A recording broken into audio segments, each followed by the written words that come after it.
기도하시겠습니다.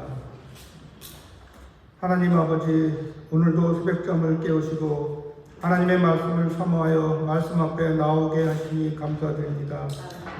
오늘 이 시간 말씀을 통해 서로 격려하고 힘을 얻으며 말씀을 통해 또 큰 은혜 받는 복된 시간이 되게 하여 주시옵소서. 이 시간 주님의 진리가 우리 안에 깊이 새겨져서 각자의 삶에서 주님의 뜻을 따라 행하는 믿음의 용기를 가지게 하여 주시옵소서. 이 자리 이 시간을 성령님의 은혜로 가득 채워주시기를 간구하며 우리 주 예수 그리스도의 이름으로 기도합니다. 아멘. 오늘 우리에게 주신 하나님의 말씀은 레위기 18장 1절에서 8절입니다. 저와 여러분이 한 절씩 나눠서 봉독하도록 하겠습니다. 먼저 18장 1절 봉독해 드리겠습니다. 여호와께서 모세에게 말씀하여 이르시되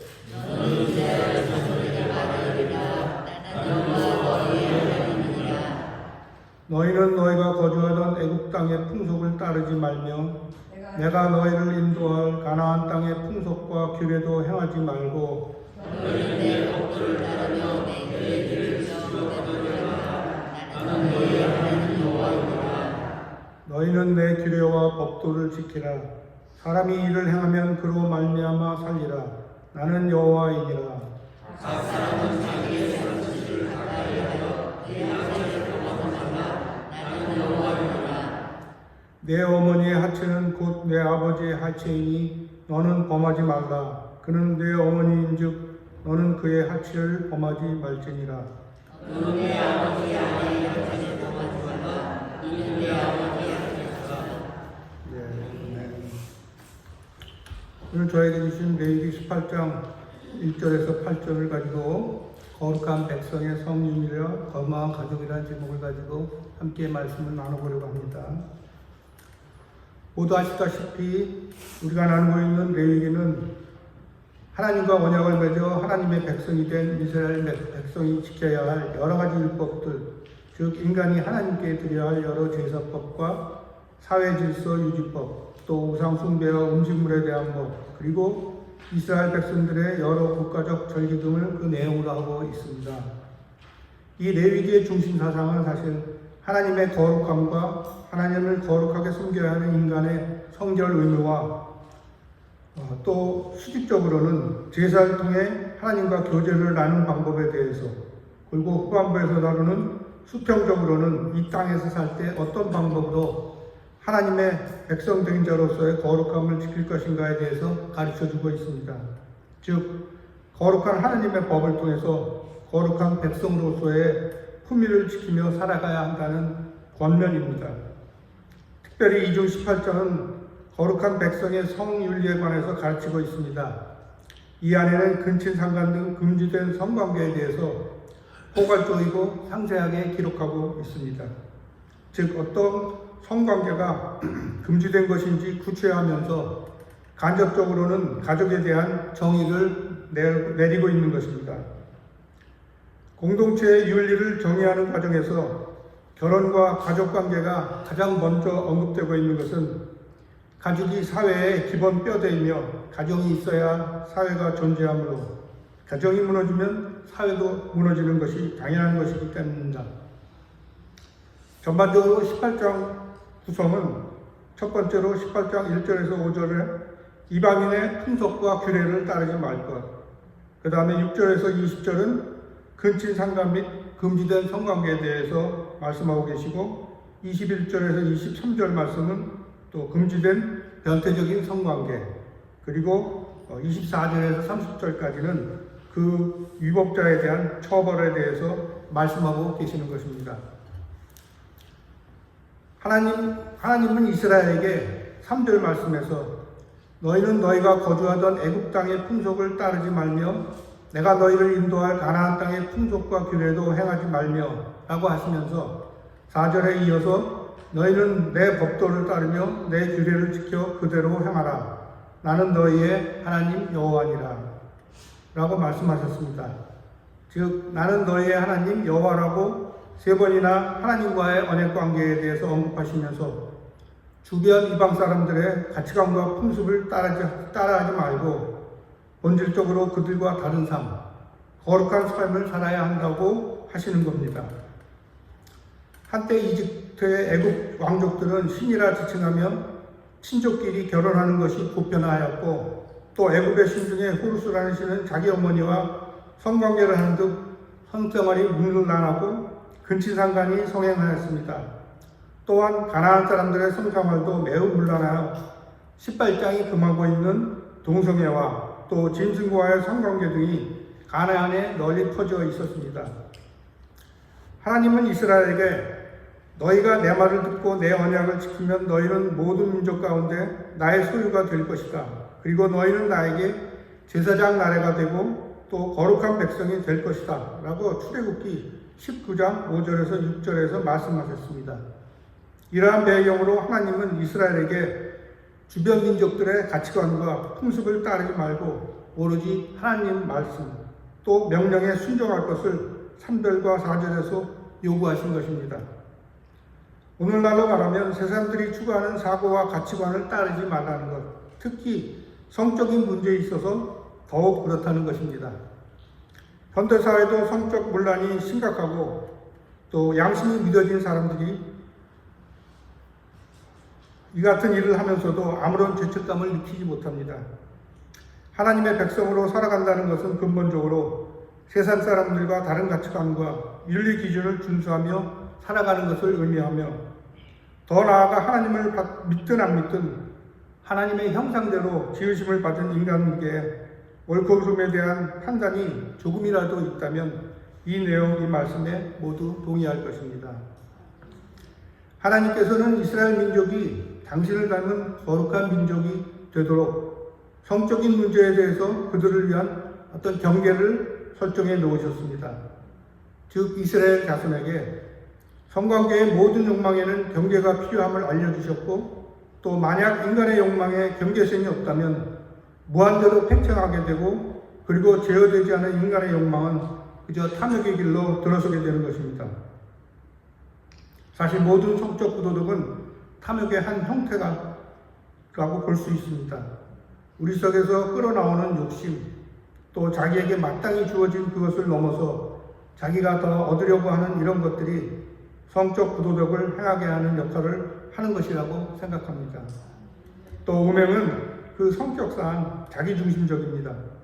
모든 성적 부도덕은 상당 부분 자기 만족을 위한, 또 자기 만족을 이루려는 육신에서 시작되고 진행됩니다. 성적 욕망은 인간의 가장 강력한 욕망입니다. 그러나 성적 타락은 몸뿐 아니라 영혼을 더럽히는 죄입니다. 그러므로 하나님은 그 욕망도 말씀의 경계선 안에서 통제되어야 함을 분명히 말씀하시고 계십니다.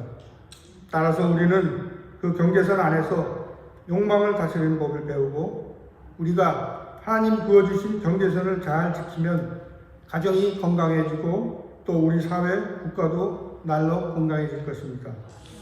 다시 본문에 돌아가서 보면 하나님은 이스라엘 백성에게 1절에서 5절까지는 이방의 문화와 풍속을 따르지 말라고 명령하셨고, 이런 문화는 가정의 질서를 파괴하고 성적 문란의 모습을 가져왔기에 하나님은 이것을 절대적으로 근절시키고 건전한 가정을 세우는 것에 힘쓰도록 만드셨습니다. 이제 6절 말씀에 들어가 보면 각 사람은 자기 살부치, 즉 친족을 가까이하여 그 하체를 범하지 말라고 하셨습니다. 다른 모든 도덕적 규례보다 가장 먼저 근친상간을 말씀하시는 것은 가정을 세우고 지키도록 만드시는 하나님의 손길과 배려의 모습을 보이고 있습니다. 또 가정은 구성원 간의 사랑과 신뢰를 바탕으로 세워질 수 있으며, 이 사랑과 신뢰는 바른 질서와 제정된 규례를 지킴으로써 이루어질 수 있는 것입니다. 또한 이러한 가정의 연장선상에 교회가 있으며, 또 교회도 하나님 안에서 주어진 사랑과 말씀에 대한 순종으로 세워지고 또 온전한 공동체로 이루게 됨을 보여줍니다. 성경은 한 남자와 한 여자의 관계를, 즉 부부를 한 몸이라고 해석하면서 남편이 아내를 사랑하는 것은 그리스도가 교회를 사랑하는 것 같이 하고, 아내는 남편에게 그리스도께 하듯 하라고 하십니다. 곧 한 남자와 한 여자를 통한 부부관계는 그리스도와 교회의 관계와도 같으므로 성적 문란함은 영적 무질서로 이어져 그리스도와 교회의 관계까지 영향을 미친다고 할 수 있습니다. 물론 우리 사회에서 요즘은 부정을 걸렸다고 사형에 처해지거나 그런 벌을 받는 건 아니지만 배우자에게 부정행위는 결혼관계와 가족의 연대감, 또 사랑을 파괴합니다. 히브리서 13장 4절에 보면 모든 사람은 결혼을 귀히 여기고 침소를 더럽히지 않게 하라. 음행하는 자들과 간음하는 자들은 하나님이 심판하시리라 고 말씀하셨습니다. 대부분의 사람들은 누적이나 간음을 단순히 육체적 행위로만 생각하지만 사실 배우자나 가족에 대한 불충실함이라는 것이 그 이상의 것이 아닌가 합니다. 요한일서 1장 2장 16절에 세상에 있는 모든 것이 육신의 정욕, 안목의 정욕, 이생의 자랑이니 다 아버지께로 쫓아온 것이 아니요 세상으로 쫓아온 것이라고 말씀하십니다.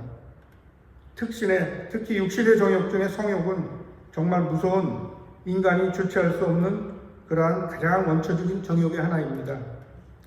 그러므로 우리는 성령으로 거듭나서 그 육체의 정욕을 십자가에 못 박지 않는 한 계속 죄를 지을 수뿐이 없게 됩니다. 따라서 성령이 원하시는 것은 마음의 정결과 또 육체의 절제 있는 삶, 특히 성적인 정결함입니다. 새 언약에 들어온 자, 즉 하나님께 구원을 받는 사람은 모두 자기 자신이 이 땅에서 구별된 삶을 살기를 진심으로 원하게 됩니다. 그리고 그는 이런 성적인 문제로부터 자기 가정을 지키고 또 어떤 형태로든지 부부의 하나됨과 가족으로 맺어진 관계를 깨뜨리는 행위를 멀리하게 됩니다. 우리 구원받은 성도들은 성적인 문제에서 뿐만 아니라 모든 행실에서 거룩한 자가 되어야 합니다. 우리를 구원하신 하나님이 거룩하시니 우리도 삶에서 거룩해야 합니다. 마지막으로 오늘 말씀을 요약하면서 우리가 기억해야 될 것은 첫 번째로 이방 문화와 구별된 삶을 살아야 한다. 즉 세상 기준과 문화가 아니라 하나님의 기준을 따라야 한다고 말씀하십니다. 두 번째는 가정의 질서를 보호해야 합니다. 가정이 하나님의 말씀 위에 세워져야 합니다. 그래야 하나님 안에 건강한 가족이 될 수 있습니다. 세 번째로는 거룩한 삶의 기준을 세워야 합니다. 성적 순결이 단순한 도덕적 규범이 아니라 하나님 나라 백성의 거룩함을 나타내기 때문입니다. 무엇보다 우리 성도님들이 모든 성적 문제에서 이기도록 또 성령님께서 힘주시기를 또 우리를 시험에 빠지지 않게 하시기를 하나님께 겸손히 엎드려 기도하시는 우리 모두가 되기를 소원합니다. 기도하시겠습니다. 존귀하시고 거룩하신 하나님, 오늘 레위기 18장 말씀으로 함께 생각을 나누었습니다.